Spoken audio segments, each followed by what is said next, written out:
Welcome to the Explainer. Today, we're going to tackle one of those puzzles that seems to trip everyone up, even people studying for the official citizenship test. So let's get right to it. The big question. UK or Great Britain? Are they the same thing? Spoiler alert, nope. And stick with me, because by the end of this, you are never going to get this wrong again. All right, so to really get this, we've got to start with the basics. Think of it like building a puzzle, right? We need to find the corner pieces first. And it all comes down to this one simple number, 4. See, the United Kingdom, it's not just one country. It's actually a country made up of 4 other countries. That's the key right there. And here they are: England, Scotland, Wales, and Northern Ireland.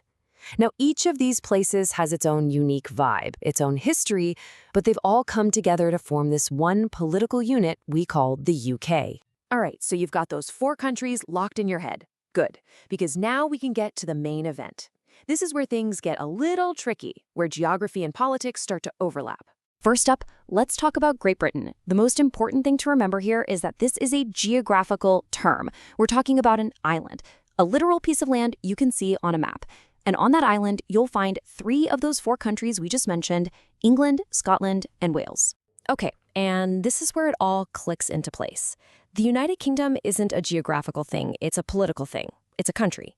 And what makes up that country? Well, you take the island of Great Britain and you add Northern Ireland. That's it. That's the magic formula. Great Britain plus Northern Ireland equals the United Kingdom. You know, the funny thing is, the answer has been right there in front of us the whole time. Just look at the country's full official name: the United Kingdom of Great Britain and Northern Ireland. It literally tells you exactly what it is: Great Britain and Northern Ireland. Now look, if you've been saying Britain or British when you mean the whole UK, don't sweat it. Pretty much everyone does. It's just common shorthand. But you know, if you want to be super accurate, knowing that little difference, that's the key.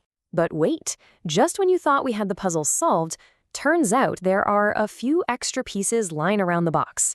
Yep, there are actually territories with links to the UK that are not technically in the UK.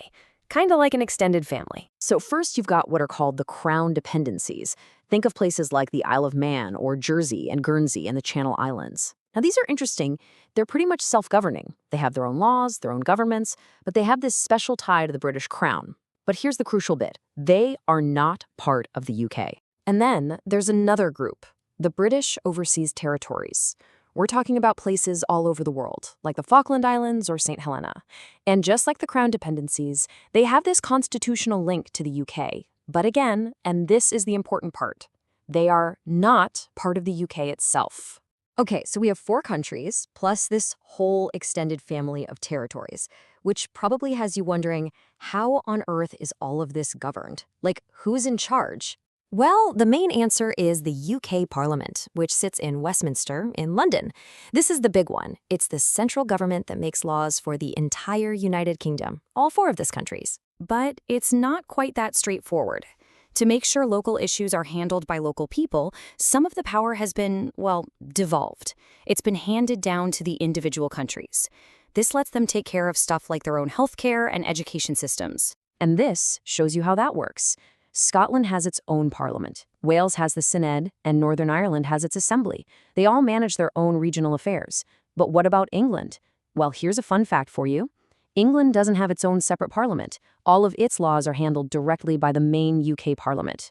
All right, let's pull all these threads together. We're going to do a quick summary. Think of this as your cheat sheet. If you're going to screenshot one thing from this whole explainer, make it this next slide. So here's the bottom line. The UK, that's the political thing, made of 4 countries. Great Britain, that's the geographical thing, the island with just 3 of them. Then you have the Crown dependencies and overseas territories. They're connected, but they are not part of the UK. And finally, the whole thing is run by the UK Parliament, but with some powers devolved to the other countries. See? Not so complicated when you break it down. And that kind of leaves us with one last thing to chew on, doesn't it? When you have a kingdom made up of 4 distinct countries, and 3 of them have their own governments, what does united really mean today? It's a fascinating question, and maybe a puzzle for another time.